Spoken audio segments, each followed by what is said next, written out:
On Father's Day, my millionaire son traveled to visit me and asked, "Dad, how are you liking the beach house I gave you?" I was in shock and replied, "What beach house? I'm living in the neighbor gardener's garage." When I revealed this, subscribe to the channel for more stories like this and comment the city you're watching from. I never expected my son's visit on Father's Day to shatter everything I thought I knew about my life. At 61, I'd grown accustomed to disappointment, but nothing could have prepared me for what happened that Sunday morning. Marcus pulled up in his gleaming Tesla, the same confident smile I remembered from his childhood lighting up his face. I was tending to Mr. Rodriguez's garden when I heard the car door slam. My hands were still covered in soil when my son wrapped me in a hug that felt both familiar and foreign. "Dad, you look good," he said, though I caught the slight frown as he took in my work clothes. "Taking care of the yard yourself, huh?" I wiped my hands on my jeans, feeling suddenly self-conscious. Marcus looked every inch the successful tech executive he'd become. Designer clothes, expensive watch, that air of prosperity that seemed to follow him everywhere. Meanwhile, I stood there in my faded work shirt, smelling of fertilizer and sweat. "Someone's got to do it," I said, forcing a smile. The truth was more complicated. But how do you explain to your successful son that you're living in a converted garage because his wife told him you preferred your independence? We walked toward what Marcus assumed was still my house, the two-story colonial where I'd raised him after his mother died. Sandra answered the door with her practiced smile, the one that never quite reached her eyes. She kissed Marcus hello, but barely acknowledged me beyond a curt nod. "Marcus, honey, you should see how well your father is doing," she said, her voice saccharine sweet. "He's been so busy with his gardening projects." Inside, everything looked exactly as it had when I lived there. My furniture, my photos, even my old reading chair by the window. Sandra had preserved it like a museum, a perfect set piece for Marcus's visits. What he didn't know was that I hadn't slept in that house for over 2 years. We sat in what used to be my living room, making small talk about Marcus's latest business ventures.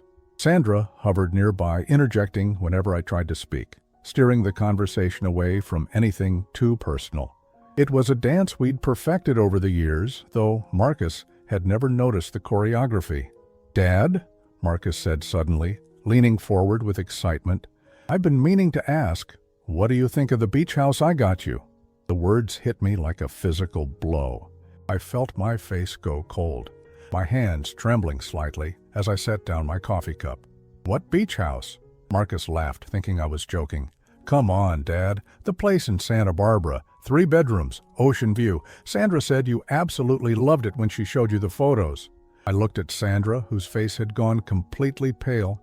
Her usual composure cracked for just a moment, and I saw something raw and panicked in her eyes before she quickly recovered. "Marcus, your father is getting older," she said quickly. "Sometimes he forgets things." But I wasn't forgetting anything. I was living in Mr. Rodriguez's converted garage, sleeping on a narrow cot, cooking on a hot plate, and using his outdoor bathroom. For the past 2 years, while Sandra told Marcus I was enjoying my independence and keeping busy with projects, I'd been surviving on Social Security and the small amounts Mr. Rodriguez paid me for yard work. "Sandra," I said quietly, my voice steadier than I felt, "I think there's been some confusion." She shot me a warning look, the same look she'd been giving me for years whenever I tried to speak up during Marcus's visits. But this time, I couldn't stay silent. "Son," I continued, meeting Marcus's confused gaze, "I don't have a beach house. I haven't had a house at all for 2 years. I've been living in Mr. Rodriguez's garage next door." The silence that followed was deafening. Marcus's face went through several expressions: confusion, disbelief, then a dawning horror as he processed what I'd just said. "That's impossible," he whispered. "Sandra, tell him about the house. Tell him about the money I sent." Sandra stood frozen, her mouth opening and closing like a fish out of water. For once in her life, she had no quick answer, no smooth explanation. Marcus stood up abruptly, his voice rising. "Sandra, I sent you $300,000 6 months ago to buy Dad a place by the ocean. Where is that money?" The question hung in the air between us, heavy with implications. I watched my daughter-in-law's face crumble as she realized her carefully constructed web of lies was finally unraveling. But what scared me more than her deception was the look of betrayal that was slowly spreading across my son's face. After 2 years of silent suffering, of accepting scraps and pretending everything was fine, the truth was finally coming out. But as I sat there watching my family fall apart, I wondered if the truth was worth the price we were all about to pay. The weight of Marcus's stare felt heavier than anything I'd carried in years. As Sandra scrambled for excuses, memories flooded back, memories I'd tried so hard to bury. I needed him to understand how we'd gotten here, how a father and son could become strangers living in the same town. It started 3 years ago, I began, my voice barely above a whisper. Remember when I had that heart attack? Marcus nodded, his jaw tight. Of course I remember. Sandra said you were recovering well, that you wanted to take things slow. I closed my eyes, remembering those early days in the hospital. Sandra had been there constantly, playing the devoted daughter-in-law, speaking to doctors, handling paperwork. She'd seemed like an angel then. After I got out of the hospital, I couldn't work my construction job anymore. The medical bills started piling up, and I fell behind on everything. I looked at my hands, still marked by decades of hard labor. Sandra offered to help with the paperwork, said she'd make sure you knew what was happening. But I never knew, Marcus said, his voice hollow. She told me you were fine, that you'd figured everything out. Sandra finally found her voice. David, you told me you didn't want to worry Marcus. You said you could handle it yourself. No, I said firmly, surprising myself with the strength in my voice. I begged you to call him. I asked you every week if you told Marcus about the foreclosure notice. The word foreclosure hit Marcus like a slap. He sank back into his chair, staring at me with wide eyes. Dad, why didn't you call me yourself? This was the part that hurt the most to explain. I tried. Every time I called your office, they said you were in meetings. When I called your cell, it went straight to voicemail. Sandra said you were going through a stressful time at work, that she was screening your calls to protect you. I remembered those desperate days, dialing Marcus's number over and over, leaving messages that were never returned. I'd thought my son had simply grown too successful, too important to deal with his old man's problems. She told me you'd gotten a new phone number for business, I continued. Said she'd give it to me when things settled down. I was too proud to keep pushing, too afraid of being a burden. Sandra's face had gone from pale to red. David, you're making me sound like some kind of villain. I was trying to help both of you. Help? The word came out sharper than I intended. When the bank took the house, where was that help? When I had to sell everything I owned just to pay for my medications, where was Marcus? You told him I was downsizing by choice, that I wanted a simpler life. Marcus was shaking his head slowly, like he was trying to wake up from a nightmare. This can't be real. Sandra showed me pictures of you looking happy, working in gardens, enjoying retirement. Those pictures were real, I said. But what you didn't know was that I was working in other people's gardens because I needed the money to eat. Mr. Rodriguez was the only one who would hire a 60-year-old man with heart problems. I thought about those first months in the garage. Mr. Rodriguez had found me sleeping in my car after I'd been evicted. He spoke limited English, but he understood dignity. He offered me work and a place to sleep, asking no questions. Sandra would come by once a month, I continued, my throat tight. She'd take pictures of me working, told me to smile and look healthy, said it would make Marcus happy to see I was staying active. Marcus turned to his wife, his voice dangerously quiet. You took pictures of my father living in poverty and used them to convince me he was fine. Sandra's composure finally cracked completely. Marcus, you don't understand the pressure I was under. Your company was going through that merger. You were working 18-hour days. I was trying to protect you from stress that could have ruined everything we'd worked for. Everything we'd worked for? Marcus stood up, pacing to the window. What about what he worked for? What about the man who raised me after Mom died, who worked double shifts to pay for my college? The silence stretched between us. I watched Sandra realize that her carefully constructed narrative was collapsing. For 3 years, she'd managed to keep Marcus and me apart while he unknowingly funded a life I wasn't living. The money I sent for the beach house, Marcus said slowly, still staring out the window. Where did it go? Sandra's hands were shaking now. I almost felt sorry for her. watching her search for another lie that might save her. We were waiting for the right property to come up," she stammered. "Real estate prices were so high, I wanted to make sure David got the best value." $300,000, Marcus repeated. "For 6 months, you've had $300,000 while my father lived in a garage." The number hung in the air like an accusation. I'd been living on less than $1,000 a month, rationing my heart medication, eating 1 meal a day, while enough money to buy me a decent home sat somewhere, doing nothing. As I watched the truth destroy what was left of my son's marriage, I wondered if I should have kept quiet. Some secrets once spoken can never be taken back. Marcus walked to the window, his shoulders rigid with barely contained rage.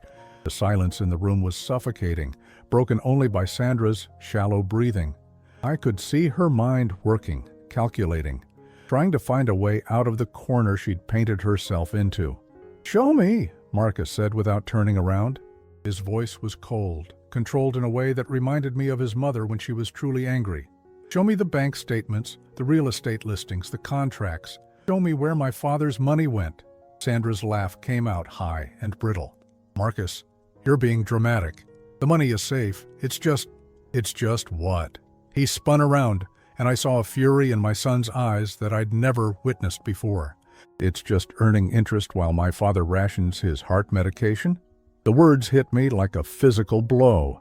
I hadn't told him about the medication, but somehow he'd guessed. Sandra's face went white as she realized how much Marcus was putting together. "How did you know about the medication?" I asked quietly. Marcus's expression softened when he looked at me, but the anger was still there, simmering beneath the surface. "Because I know what your prescriptions cost, Dad. I looked it up after Mom died when I was worried about you managing on your own. 60-year-old men don't just cut back on heart medication unless they have to." He was right. I'd been splitting pills, skipping doses, telling myself it was fine as long as I didn't overexert myself. Some days, when the chest pains came, I'd sit on Mr. Rodriguez's old lawn chair and wonder if this was how I'd die. Alone in a garage, too proud to admit I needed help. Sandra stood up abruptly, smoothing down her dress. "I don't have to listen to this. David, tell him you're fine. Tell him you chose this life." "Sit down," Marcus said, his voice cutting through the room like ice. "We're not done here." She sat, but her hands were clenched in her lap, her knuckles white with tension. Marcus pulled out his phone, his fingers moving quickly across the screen. $300,000 transferred to your personal account 6 months ago. The memo said, "Dad's Beach House Fund." "Where is it, Sandra?" The question hung in the air. I watched my daughter-in-law's face cycle through emotions, panic, calculation, defiance. When she finally spoke, her voice was barely a whisper. "It's in investments." "What kind of investments?" The kind that will grow for David's future." Marcus laughed, but there was no humor in it. "Really? Because according to my bank records, $25,000 went to Nordstrom last month. Another $15,000 to that spa retreat you took with your sister. Should I keep going?" I felt sick. While I'd been eating beans and rice for dinner every night, Sandra had been shopping with money meant to give me a home. While I'd been wondering if I could afford my next doctor's appointment, she'd been getting massage treatments. "Marcus, you don't understand," Sandra started, but he cut her off. "I understand perfectly. You saw an opportunity and you took it. My father was inconvenient, his problems were messy, so you found a way to make him disappear while still looking like the caring daughter-in-law." Sandra's mask finally slipped completely. The sweet, concerned woman vanished, replaced by someone cold and calculating. "Fine. You want the truth? Your father was a burden. He was sick, he was broke, and he was going to drag us down with him. I protected our future." "Our future," Marcus repeated slowly. "What about his future? He's old, Marcus. How much future does he really have?" The cruelty of those words hit the room like a bomb. I felt something break inside my chest, and for a moment I couldn't breathe. This woman had looked at me, a man who'd worked his whole life, who'd raised a son alone, who'd asked for nothing but dignity, and decided I was disposable. Marcus stared at his wife like he was seeing her for the first time. "Get out," he said quietly. "What?" "Get out of this house, now." Sandra stood up, her composure cracking again.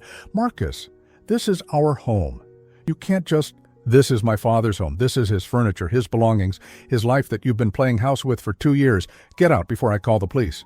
"You're overreacting," she tried one more time, but Marcus was already at the phone. "I'm calling my lawyer, then I'm calling the police. You have 15 minutes to pack whatever clothes you need and leave. Everything else we'll sort out in court." Sandra looked at me then, and I saw something desperate in her eyes. "David, tell him this is all a misunderstanding. Tell him you're happy with your life." I stood up slowly, feeling every one of my 61 years in my bones. "The only thing I'm happy about," I said quietly, "is that my son finally knows the truth." She gathered her purse, her hand shaking with rage or fear, I couldn't tell which. At the door, she turned back one more time. "You'll regret this, Marcus. Both of you will regret this." After she left, Marcus and I sat in silence for a long time. The house felt different somehow, like a weight had been lifted from the walls themselves. But the damage was done, and we both knew it. "Dad," Marcus said finally, his voice thick with emotion, "I'm so sorry. I should have known. I should have checked on you myself." I looked at my son, this successful man I'd raised, and felt a mixture of pride and heartbreak. "You couldn't have known," she made sure of that. "But I should have tried harder. I should have—" "No," I interrupted. "This isn't your fault. Sandra fooled us both." Marcus ran his hands through his hair, a gesture I remembered from his childhood when he was overwhelmed. "What do we do now? How do we fix this?" I didn't have an answer. Some things, once broken, can't be put back together the same way. But as I sat in my old chair in my old house with my son beside me for the first time in years, I felt something I hadn't felt in a long time: hope. The next 3 days passed in a blur of lawyers, bank statements, and painful revelations.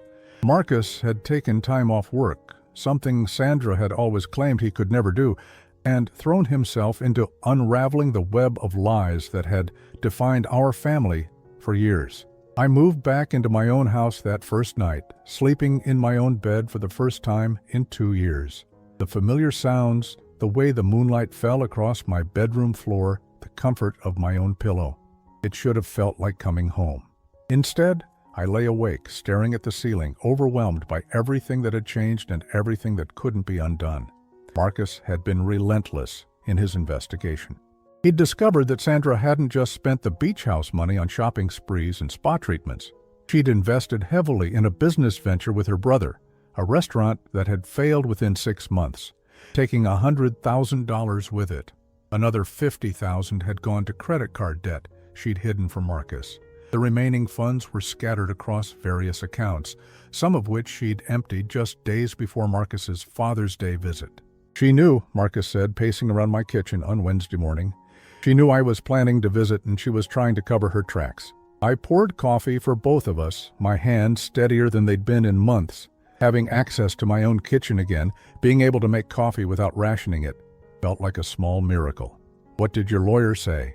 "That we have a strong case for financial fraud, elder abuse, and theft." Marcus sat down heavily at the table. "But Dad, there's something else we need to talk about." The seriousness in his voice made my stomach clench. "What is it?" "Sandra's pregnant." The words hit me like cold water. I set down my coffee cup, staring at my son's face. He looked exhausted, aged by the stress of the past few days. "How long have you known?" I asked. "She told me last night, when I served her with the separation papers." Marcus rubbed his forehead. "She's 3 months along." I felt a familiar weight settle in my chest, the same weight I'd carried for 2 years, the feeling of being an inconvenience, a problem to be managed. "And now you're wondering if you should reconcile with her." "No," Marcus said firmly. "That's not what I'm wondering at all. What she did to you is unforgivable. The money, the lies, the isolation, I can't get past that. But she's carrying your child." He nodded, and I saw the conflict in his eyes.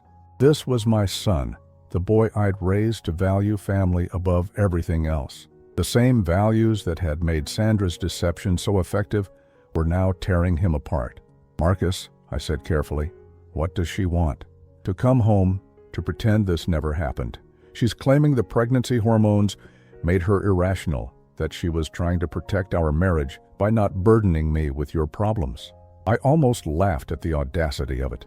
Even now, caught red-handed, Sandra was spinning another story, another manipulation. And you believe that? Of course not. But Marcus looked at me with pain in his eyes. Dad, what kind of father does this make me? What kind of man divorces his pregnant wife? Before I could answer, the doorbell rang. Through the window, I could see Sandra's car in the driveway. Marcus tensed, his jaw setting in that stubborn line I knew so well. She's not supposed to be here, he said. The restraining order doesn't apply to me, I finished. This is still my house. I opened the door to find Sandra standing there, and for a moment I barely recognized her. Gone was the perfectly put-together woman who'd manipulated us for years. Her hair was unwashed, her clothes wrinkled, and her eyes were red from crying. She looked desperate, broken, and somehow more dangerous than ever. "David," she said, her voice small and pleading. "Can we talk, please?" Marcus appeared behind me, his presence protective but tense. "You're not supposed to be here, Sandra." "I'm not here to see you," she said, not taking her eyes off me. "I'm here to talk to David, to apologize." I almost closed the door right then, but something in her voice, a raw desperation I'd never heard before, made me hesitate. Against my better judgment, I stepped aside and let her in. She sat on the edge of my couch, her hands folded in her lap like a child called to the principal's office. "David, I know you hate me. I know what I did was wrong." "Wrong doesn't begin to cover it," Marcus said from the doorway. Sandra flinched, but continued looking at me. "I was scared. When you got sick, when the bills started piling up, I was terrified it would destroy everything Marcus had worked for. His company was going through a merger, we'd just bought our house, and suddenly there were all these medical expenses and mortgage payments, and so you decided to make me disappear," I said quietly. Tears started flowing down her cheeks. "I thought it would be temporary. I thought once Marcus's business stabilized, once things settled down, we could figure out a better solution. But then months passed, and it got easier to just maintain the lie." Easier for who? The anger in my voice surprised even me. It sure as hell wasn't easier for me, sleeping in a garage, rationing medication, wondering why my son had abandoned me. "I know," she whispered. "I know, and I'm sorry. I'm so sorry, David. But I'm pregnant now, and this stress, it's not good for the baby. Can't we find a way to work this out, for the sake of the family?" Marcus stepped forward, his voice hard. "Now you care about family?" Sandra looked up at him, and I saw a flash of the manipulative woman I knew so well. "This is your child, Marcus. Our child. You really want him growing up in a broken home because of a misunderstanding." "A misunderstanding?" Marcus's voice rose. "You stole $300,000 and left my father homeless. You call that a misunderstanding?" "I call it a mistake," Sandra shot back, some of her old fire returning. "A mistake that we can fix if you stop being so stubborn. David can move in with us. There's plenty of room in our house. We can be one big happy family." The suggestion hung in the air like poison gas. I looked at Sandra, then at Marcus, and realized this was the moment of truth. She was offering what looked like a solution, a way for Marcus to have his father and his pregnant wife under one roof, a way to keep the family together. But I'd learned something in those 2 years of silence and suffering. I'd learned that sometimes the most loving thing you can do for someone is refuse to be the reason they compromise their principles. "No," I said quietly. Sandra blinked. "What?" I said no. I stood up, feeling stronger than I had in years.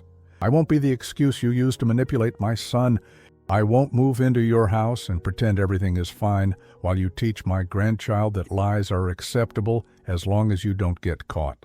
Sandra's face went through several emotions: shock, anger, calculation. "David, you're being unreasonable. Think about the baby." "I am thinking about the baby," I replied. "I'm thinking about what kind of person that child will become if he's raised by someone who thinks elder abuse is a misunderstanding." "Gee." Marcus was staring at me with something that looked like pride.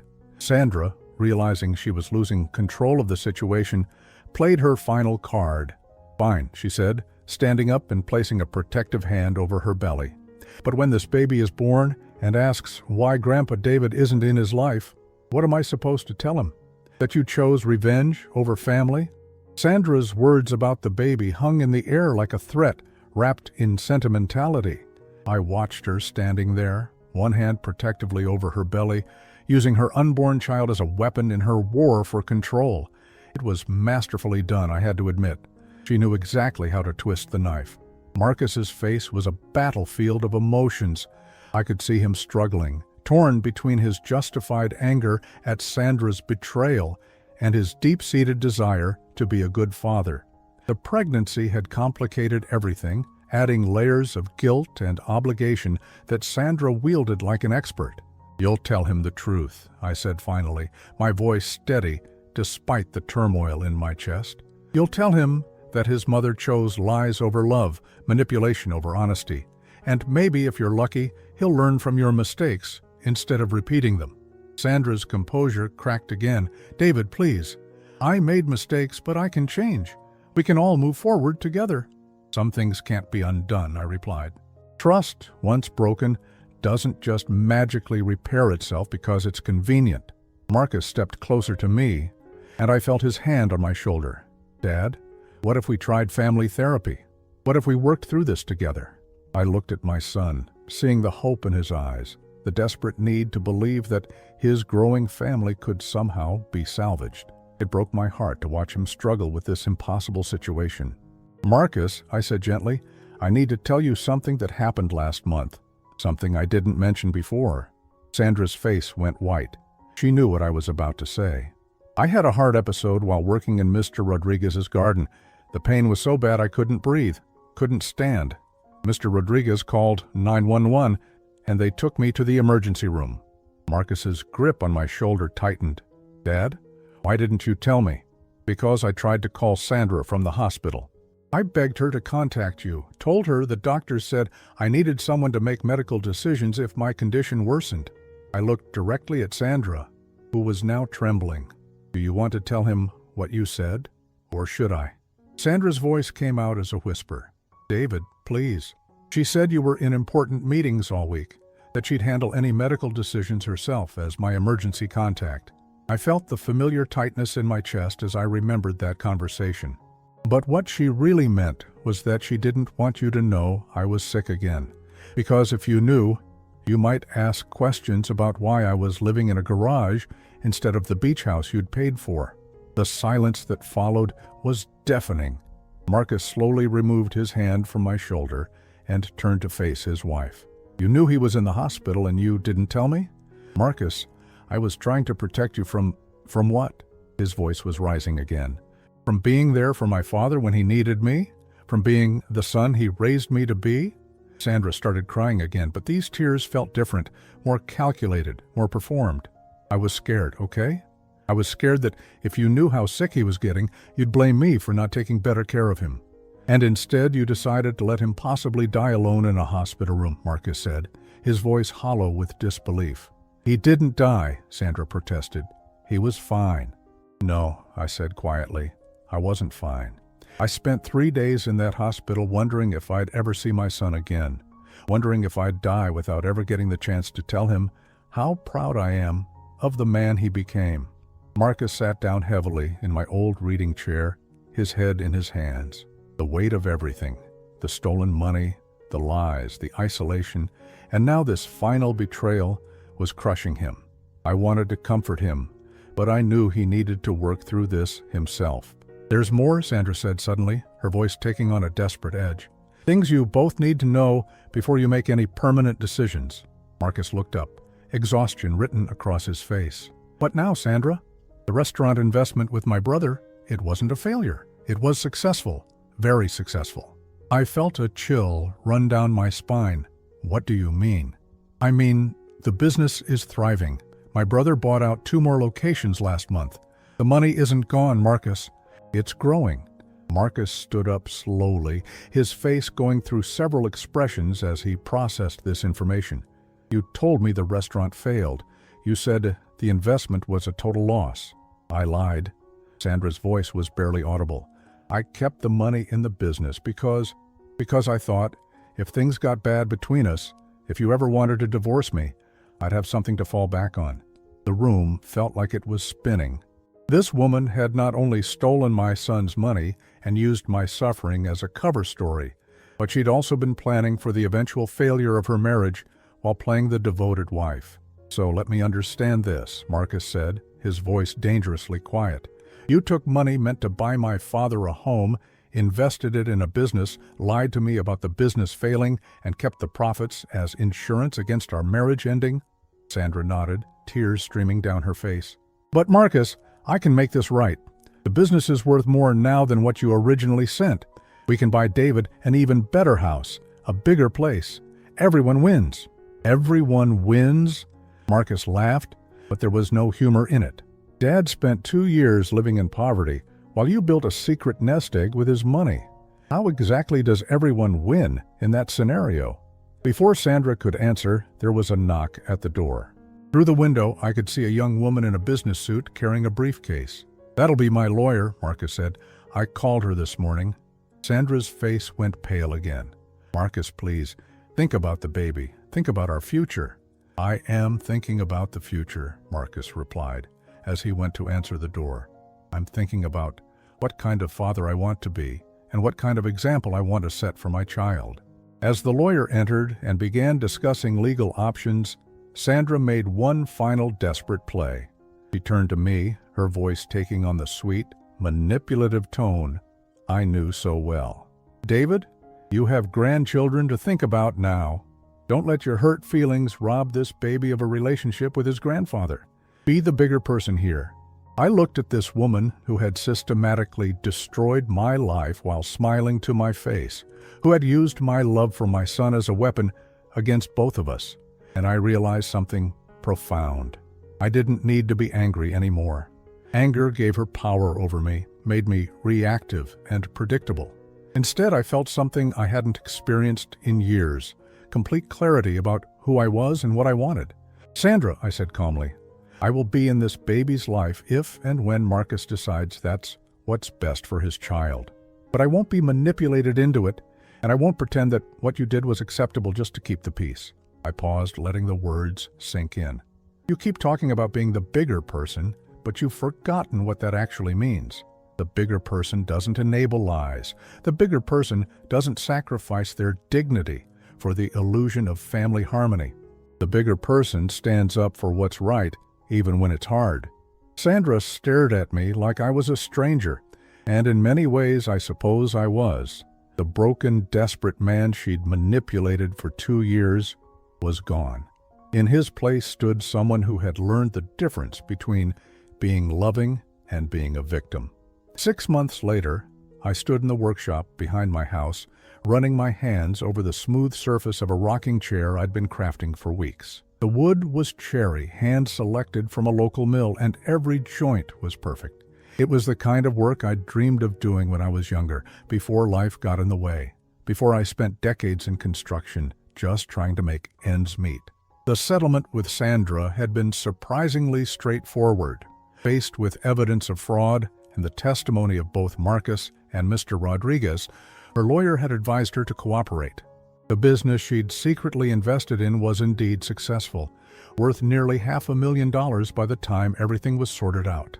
Marcus received back his original investment plus substantial damages, and I received enough to secure my future without ever having to depend on anyone again. Sandra had moved back to her mother's house in Oregon to have the baby. Marcus visited her there once a month, maintaining a civil relationship for the sake of their child, but the marriage was over. The divorce had been finalized just last week. "Dad, that's beautiful work," Marcus said from behind me. I turned to see him standing in the workshop doorway, holding his 3-month-old son in his arms. Baby David, named after me, much to Sandra's dismay, was a perfect blend of his parents with Marcus's dark hair and Sandra's green eyes. But when he looked at me, I saw none of Sandra's calculating intelligence, just the open, trusting gaze of a child who didn't yet know that the world could be cruel. "Thank you," I said, setting down my sandpaper. "It's for him, actually. I figured he might like having a rocking chair when he gets old enough to sit in one properly." Marcus smiled, the first genuine smile I'd seen from him in months. "He'll love it. You know, Sandra was wrong about one thing." "What's that?" She said you'd never be part of his life because of what happened, but you're more involved with him than she is half the time. It was true. Marcus brought little David to visit every Sunday, and I'd taken on the role of grandfather with the same dedication I'd once brought to raising Marcus. But there was a difference now. No one was using my love as a weapon. No one was manipulating my desire to be helpful. "I've been thinking," Marcus said, settling into one of the chairs I'd built for the workshop, "about starting fresh somewhere." I looked up from the rocking chair, surprised. "What do you mean?" "I mean, maybe it's time to leave this town behind. Too many bad memories here, too many people who know our business." He shifted the baby to his other arm. "I got an offer from a tech company in Colorado, mountain town, clean air, good schools for when David gets older." The thought of Marcus moving away should have panicked me. After everything we'd been through, after fighting so hard to rebuild our relationship, the idea of losing him again was terrifying. But as I watched him with his son, I realized something important. I wasn't the same man who'd been abandoned at this house 2 years ago. "That sounds like a wonderful opportunity," I said, and I meant it.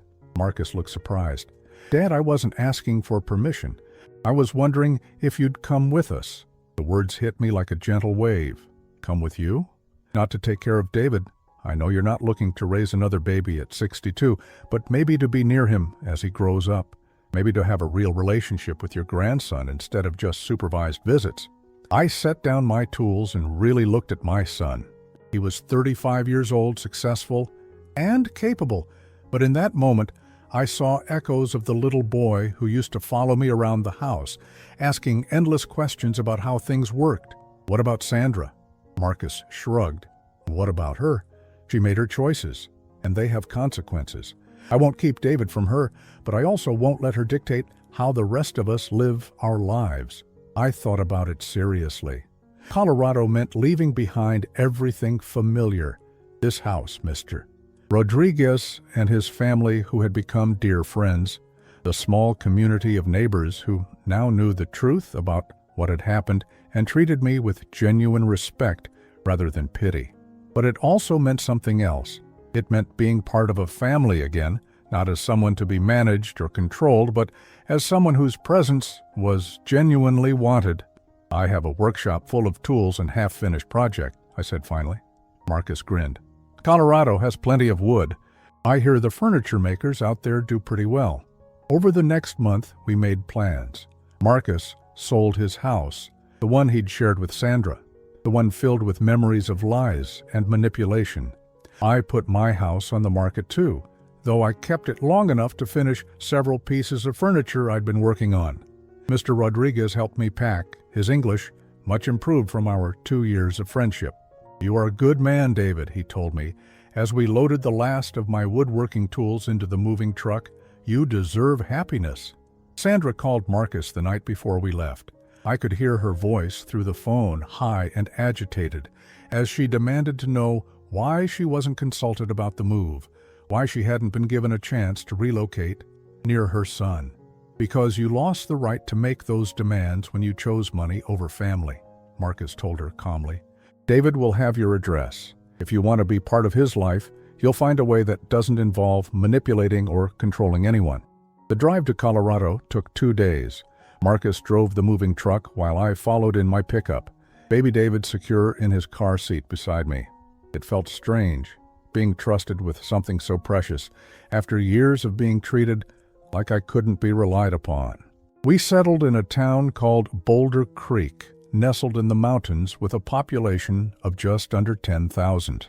Marcus's new job came with a substantial signing bonus, enough to buy a house with a separate apartment above the garage. Not because I needed to be hidden away, but because we both valued our independence. Within a month, I'd set up my workshop in the basement and started taking custom orders from locals who appreciated handmade furniture. Word spread quickly in a small town, and soon I had more work than I could handle. For the first time in years, I was building something with my hands not just to survive, but because I loved the craft. Marcus and I fell into an easy routine. He worked from home 3 days a week, allowing him to be present for David's daily needs. I helped when I could, holding the baby while Marcus was in meetings, teaching him simple woodworking techniques as he got older, sharing the quiet moments that make up a real relationship. One evening, as we sat on the porch watching 2-year-old David chase fireflies in the yard, Marcus turned to me with an expression I couldn't quite read. "Dad, I owe you an apology." I looked at him, surprised. "For what?" "For not fighting harder to stay connected. For letting Sandra convince me that you were fine when my gut told me something was wrong. For being so focused on my career that I forgot the man who taught me everything about integrity and hard work." I watched my grandson stumble after a particularly bright firefly, his laughter echoing across the valley. "Marcus, we both made mistakes, but we're here now, and that's what matters." "Still," he persisted, "I should have known. A father doesn't just stop caring about his son. If the situation were reversed, if David ever tried to cut me out of his life without explanation, I'd move heaven and earth to find out why." I smiled, remembering the fierce determination Marcus had shown when he discovered Sandra's lies. "You did fight, son. When it mattered most, when the truth finally came out, you chose what was right over what was easy." Doris Poole. As if sensing we were talking about him, little David ran over and climbed onto my lap, his small hands sticky with the remnants of the ice cream Marcus had given him after dinner. "Grandpa," he said in his clear, 2-year-old voice, "build me something?" I looked down at this perfect little boy, this second chance at being part of a family, and felt a peace I hadn't experienced since his father was small. "What would you like me to build you?" He thought seriously for a moment, his tiny brow furrowed in concentration. "A castle for my knights," Marcus laughed. "That might be a little advanced, buddy."